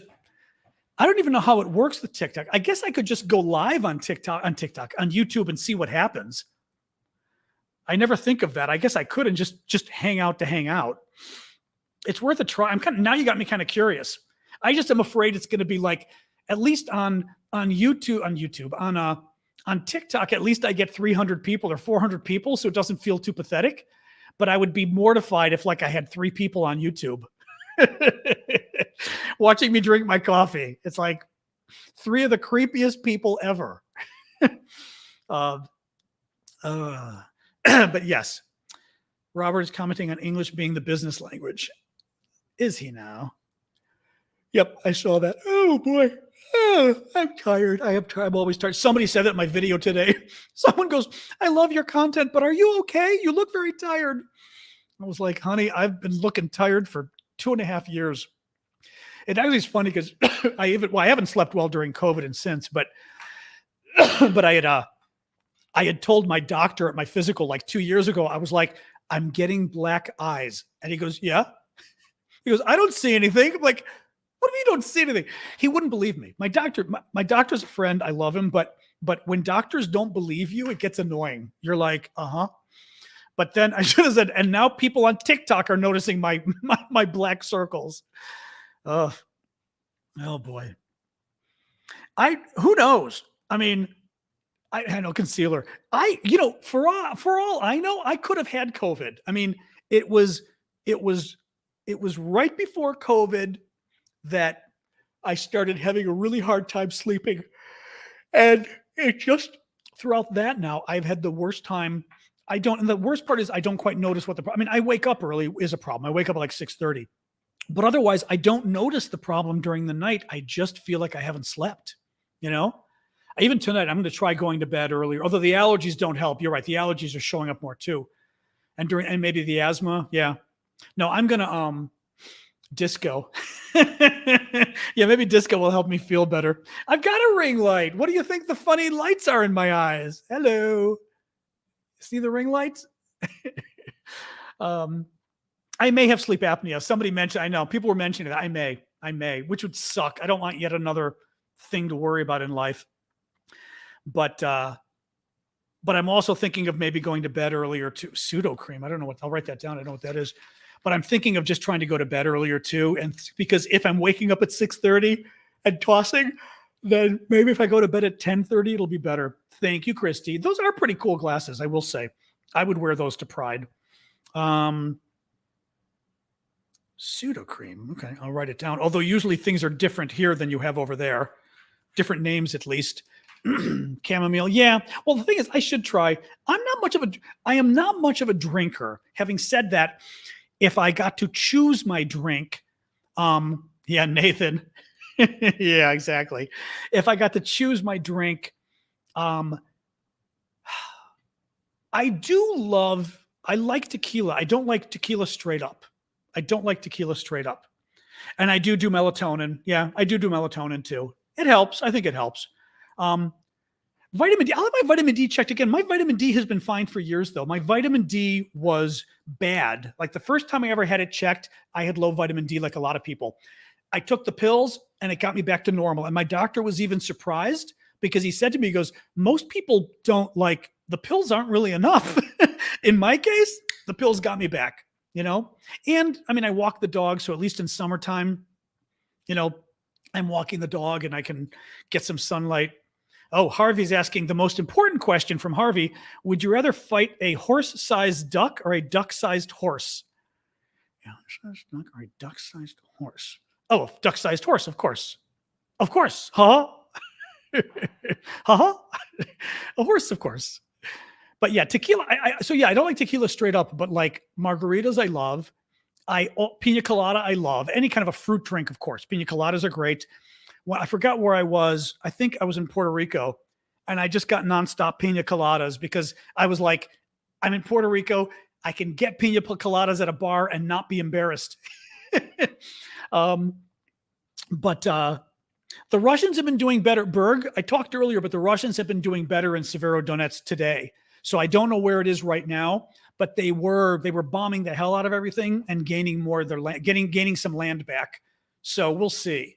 But in the end, this is the last big push the Russians can do. So it will be a Pyrrhic victory, as the expression goes, meaning a victory that cost you too much so that you won, but you basically lost because it's going to cost the Russians way too much for what they did in this town that they're not going to be able to fight anywhere else, which is, yeah, no, I don't know. Supposedly my blood work is fine. I just get so freaking tired. I don't know. But yeah, I will say, actually, you know what the funny part too, though, is my sleep was finally getting better. And then the war happened and I noticed the war interfered with my sleep again. Thank you, Kanowski.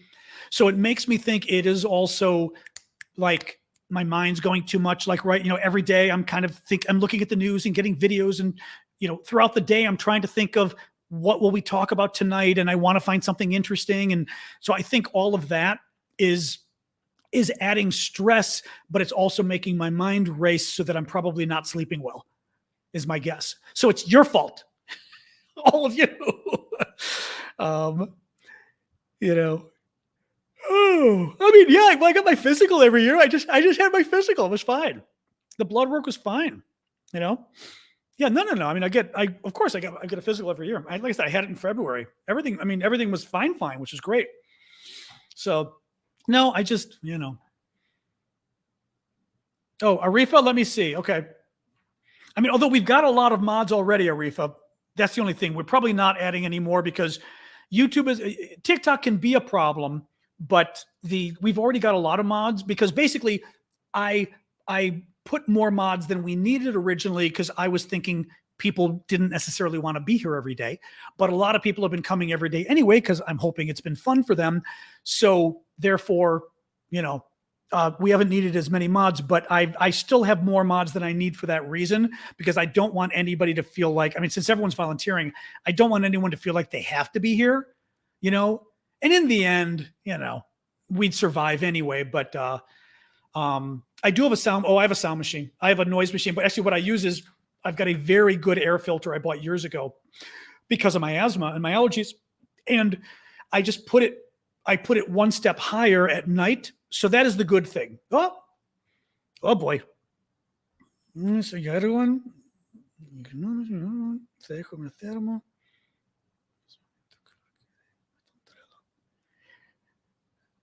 Oh, there's something. I did see something going on with him again. I'm not remembering what Thermo is. I know that you're having some trouble with him, and he's doing more bullshit with the islands and everything again. Erdogan, I'm pretty sure. That's what I had heard. If that's what we're saying. Hang on a second here. In terms of what I am an expert, my background is foreign policy and journalism, both, I would say, so that I like to think I'm a pretty good study on things. Hang on. I'm going to grab the Greek and just make sure I understood exactly what you were saying. One moment. Oops. Come back here. I think that was what you were saying. Yep. Your opinion about Erdogan, where we have a warm episode in summer with the crazy there. You were at, I understood your question. I didn't know what hnomi was. That was opinion. Hnomi. Hnomisu. Interesting. Yeah, I mean, he's the boys. Thank you, Arifa. The guy's trouble. And actually, in Erdogan, he's just getting too cocky lately too, which is the problem. He's getting too proud. Hubris, a good word. I believe Greek word. Is it not hubris? Is it Latin or Greek? I want to say Greek. Is it not hubris? It's a good word. I like to use it in English. I'm double checking, but I'm hoping the Greeks here are going to tell me, or the British intellectuals are going to tell me. But hubris has got to be a Greek word. Greek. That's what I was assuming. What's it from in Greek, though? I wonder, is it from ancient, though? But is it? I'm going to see the actual etymology. I probably should have typed etymology. Because of Greek tragedies. English picked up both the concept of hubris and the term for that particular brand of cockiness. Oh, thank you, Arifa. Now, this one's fun because the ending of it's a different postcard. Oh, it didn't show the postcard. If that one, I thought that was the postcard one. The one with the postcard actually shows a different postcard each time, which is kind of funky. We only realized that the other day. So, the English picked up both the concept of hubris and the term for that particular brand of cockiness from the ancient Greeks, who considered hubris a dangerous character flaw capable of provoking the wrath of the gods. In classical Greek tragedy, hubris was often a fatal shortcoming that brought about the fall of the tragic hero. Typically, overconfidence led the hero to attempt to overstep the boundaries of human limitations. And assume a godlike status, and the gods inevitably humbled the offender. Oh, there you go. That's the one. Thank you, Wolford. That's the one I was going to say, right, where each postcard is different. We only learned the other day. And the gods inevitably humbled the offender with a sharp reminder of their mortality. So this is Icarus and Daedalus, for example, flying too close to the sun, right? You got a little too godlike, and they punished you and crashed you down. Oops, now my light's getting too bright, too. Anyway. George, do you mean George Kennan? I don't remember it though. I think you mean George Kennan probably, but I don't remember what it is. The 8,000 word telegram. George Kennan, that's what I was assuming, but I don't remember it. I feel bad. I am not a fan of the pronoun thing. I will explain that in a short answer. I always tell people I want to do a longer thing about pronouns because I think the pronoun thing is rude. And here's why. When you ask someone their pronouns, you are asking them if they are transgender, among other things. And I think it's completely inappropriate. Because what if I was to say she, her? Then it means I'm trans. You're asking me if I'm trans. It's none of your business if I'm trans. I don't mean you personally. I don't mean to be getting on your case. But I'm saying this whole thing of people thinking it's good to put it out there and to ask people, I think literally it's like asking somebody if you're gay. Like, it's none of your business if I'm gay unless I want to tell you I'm gay, and then I bring it into conversation. But to just ask, especially in a workplace, I've seen people do it in a workplace where they literally at the bottom of the emails in the workplace, they have their pronouns. Well, let me throw one more thing at you. What happens with that? What if somebody, I have a friend from years ago who told me, a guy, and he told me long time ago that he basically, and I was the only person he confided in, and he said, he goes, I don't know how to describe this to anybody. He goes, but I feel like I'm a woman. And I said, get out of here. He said, no. He goes, I was very understanding, but we were talking about it because I don't know what that feels like. He was never going to do anything with it, like ever. He said, no, I'm never going to do anything with it because he was just kind of mortified or whatever. But somebody like him in a workplace. So does he put the truth? No. Because he doesn't want people to know. Does he lie? So is he forced to put a lie? That would be bad. Or he's the one who chooses not to put pronouns. Well, guess what that means? That means he's a bigot. Imagine, let's face it, anybody who goes, for example, if I like, even when I said like, I'm not going to say my pronouns, you sound like a bigot when you say that. Like it's, right. Anyway, so that's my problem with pronouns. I think it is outing people, whether it's your gender identity, whatever you want to call that aspect of your identity. I don't know if it probably goes beyond gender identity, but it's none of not yours, but it's none of people's goddamn business what somebody's gender identity is, unless that person wants to tell you. And in a workplace, you're opening yourself up to lawsuits, this lawyer says. Because in any case, yeah, so but again, I talk about it and I piss people, everyone gets mad at me when I bring it up because they don't get it. But I think, so I appreciate you asking. I think it's actually very sweet of you to ask because I get why you were asking. But it just annoys me that they've made this a thing because I think they don't realize it's a little oppressive, a little bit. And that is my pronoun soliloquy of the day. So, and you can tell I'm feeling better with the steroids because I'm not coughing. No news on Kherson today, really. No, there wasn't much news at all, other than the Russians are pushing back. So the Russians have been pushing back in Severodonetsk, but no real news in. I know in Kherson, the Russians weren't doing too well anyway in Kherson, and the Russians are kind of dug in everywhere else. So the Russians aren't really, they're not fighting back much at all. All they've got left is Severodonetsk for fighting back, So, I'm adjusting my temperature in here again. Actually, I am going to go in. I didn't realize 7:55 already. I am going to go in a second, especially since I'm going to try to go to bed. I go to bed like 11:30. Well, I get into bed at 11:30 and then read my phone till midnight. And I've got to try to go to bed earlier because anyway, that's my plan tonight. Ryan says, I'm 41, just graduated from college last December, and the pronoun thing was a big issue. I was too old for that stuff. Well, you could also do that too, or it's just not your thing. And that's fine. In my case, it was because I've long time been a gay rights advocate and LGBT advocate. And to me, it feels like the exact same question. And I'm still, there was a funny, God, I'm forgetting her name. I don't know if it was Betty. It wasn't Betty Brazan. I'm forgetting her name. She was a writer, lesbian writer in the 1990s who was a psychologist or psychiatrist, whichever. And she would do a bunch of self-help books.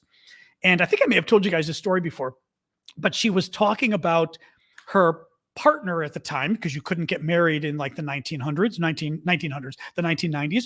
And her partner was at home and they had to call a plumber. Problem with their sink, the garbage disposal. The plumber comes, some guy, and sees her there, and he makes some comment about, so you don't have don't you have a man around to take care of these things for you? Right? And she goes, I looked at him. She goes, I thought about it. And then, and this was the line. This line was from 30 years ago. I think I read this line and it stuck in my head. And she goes, sometimes you just don't feel like coming out to the plumber. And I thought that was the most beautiful way of putting it that people might not realize. But like, sometimes you're just, you're just, like me. Sometimes I just don't want to tell people I'm gay in a situation because I'm like, especially the plumber or the driver. I've had Uber drivers talk about like some hot girl on the sidewalk. And what am I going to do? I like her friend better. It's just, you kind of go, hey. But I love that with the plumber. Imagine her going, yeah, my wife isn't very good at those things. But that's what the pronoun thing reminds me of too a bit. Now I did hear there was a what do you call it? Not a movement in the force, a disturbance in the force. Sasha, what you doing? I heard you. You gonna come in here? No. She's still in my bedroom. She did a little shake in my bedroom, which means she's up, but she's still not coming in. I don't know what. Okay, what is that?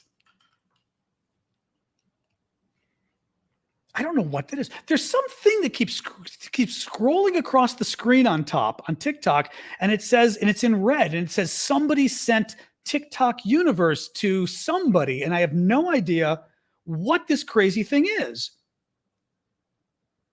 Oh, thank you, Arifa. Tips for learning languages. That's an interesting question. That's an interesting question. We could do that for another. Now I'm afraid you may not even be here anymore. The person who asked, that may have been a bit ago. That's a good question. I think actually I'll do a video on that one. That was Carly Supertramp. That's cute. Yeah, I could do one. That's an interesting question. That's a good question. I mean, it helps to be good at languages, but you know, I'll do a video on that one because that would be fun to do. That would be fun to do. Yeah, I don't know what it is though, the little thing, but I don't know what that is. It tells everyone someone sent a gift. Thank you, by the way. Thank you, Arifa. Is that what it is? That somebody sent a gift or something? It's funny the stuff they do on here because some of the stuff you just don't know. That's okay. See you, Panzer. Thanks for coming by again. Oh, interesting. Okay. Oh, to anyone. Oh, so it advertises them across. So I'm getting an advertisement of somebody's gift to somebody else's thing. I see. Okay. That's a bit goofy, but I guess, okay. Well, having said that, it's a nice way to show off, I guess. Why not? If you're being that generous, right? Yeah. And it'll only cost you $500. Go for it, folks. If only 100 of you do that, I could retire. Or maybe not 100, but 200, 1,000 of you do it, I could retire. Yeah. Tips for learning English, all languages. Sasha, come in here. I can hear her. She does this thing at this time of night too, where she gets in the other room and she kind of like, she goes into my bathroom, which is like back in the corner, and she stretches out on my carpet and kind of stretches. And then she makes noises like, because she wants me to come in and rub her back. Hello, I heard you. I was just making fun of you. I'll get her a treat and then show you guys her, because that's our trade-off we do. Okay, let me get you a treat, and then we're going to show you to everybody. Okay, that's what we do. You know this. This is what we do. Well, these aren't quite treats, but you'll live. Come here. Okay, ready? Come on. No, come on. You know the trade-off. Okay. She was avoiding me. Oops. We'll put the mic out of the way for Sasha. Okay. Here. Whoop. There's one. There you go. Oh boy. Yes. A little bit more. One more. It's her regular food and not a treat, but you know, she'll survive. Yeah. See everybody? I know you want to get down. Give them a second at least. You got to give them a second. I know you hate being up here, don't you? Hi. I know. There you go. See, it was worth hanging out. We got Sasha. Sasha graced us, but I've got to wait until there's like, you know, and now and of course Sasha wants to go on the balcony again. That's okay. Got up from our nap. There we go. Anyway, oh God, it took until now. Is Nathan still here to appreciate the spam bot? Gosh, took so long for the spam bot to get here. Damn. Woohoo! All right, Christy, thank you. Yeah, okay, guys, I'm gonna go. Thank you for everyone for joining us. That was fun. I'm glad Sasha graced us with her presence. That was a nice. Oh, Nathan's there. Perfect. Nathan got his spam bot. He's set for his dreams for the evening, or his web browsing. Nathan's collecting all the URLs. Hey, here's another good one I learned on John's chat. So, all right, guys, we're going to sign off. Let's do this tomorrow. Yep. 260,000 likes. Thank you, folks. Yep. Tomorrow, 6 p.m. Eastern, midnight Paris, the exact same time. I will be here. You will be here. We will all be here. I appreciate all of you guys coming. Thank you to the mods again. We had a little bit of a turnout of bad guys today, so that was very helpful. And for letting me get rid of Sergey. That was my own personal pride, getting rid of a Russian troll. Oh, and Sasha wants to come in again. Come on in. The dog, that's a cat. All right, I'm going to go. Bye, guys. Thank you. Boom. And you guys.